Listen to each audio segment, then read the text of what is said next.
ഈ ബസ് കേരളത്തിന്റെ അതിർത്തി വിട്ടിട്ടിപ്പോ മണിക്കൂർ 4 ഇനി പറ, സത്യത്തിൽ എന്താണ് സംഭവിച്ചത്? ഡ്രൈവർക്ക് പുറമെ 2 പേരാണ് വണ്ടിയിലുണ്ടായിരുന്നത്. എന്നെ എവിടെ കൊണ്ടുപോവുകയാണ് എന്ന് ഞാൻ ചോദിച്ചു. ദോഷം പറയരുതല്ലോ, അവന്മാരുള്ള സത്യം അങ്ങ് പറഞ്ഞു.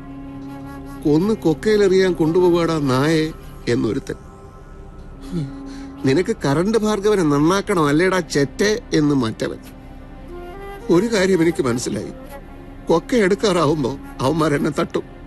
കാലിഫോർണിയ യൂണിവേഴ്സിറ്റിയെ മനസ്സിൽ ധ്യാനിച്ച് ഞാനൊരു പ്രയോഗം അങ്ങ് ചെയ്തു. ഒരുത്തന്റെ അസ്ഥാനത്ത് കയറി ഒരു മരണപ്പിടുത്തം, മറ്റവന്റെ ചെവി ആഞ്ഞൊരു കടി. 2 പേരുടെ മരണവെപ്രാളത്തിലുള്ള നിലവിളി കേട്ട് തിരിഞ്ഞു നോക്കിയപ്പോ ഡ്രൈവറുടെ നിയന്ത്രണം വിട്ടു. വണ്ടി ഒരു മരത്തിലിടിച്ചു. ഞാൻ റോഡിൽ തെറിച്ചു വീണു. പിന്നെ ഒരു ഓട്ടമായിരുന്നു അവിടുന്ന്. കുറേ ദൂരം ഓടിക്കഴിഞ്ഞപ്പോ ഒരു ലോഡ്ജ് കണ്ടു. ഭാഗ്യത്തിന് അവിടെ ഒരു മുറി കിട്ടി. അവിടുന്നാണ് ഞാൻ അലിയെ വിളിച്ചത്. കേരളം ഒരു ഭീകര സ്ഥലം തന്നെ അലി.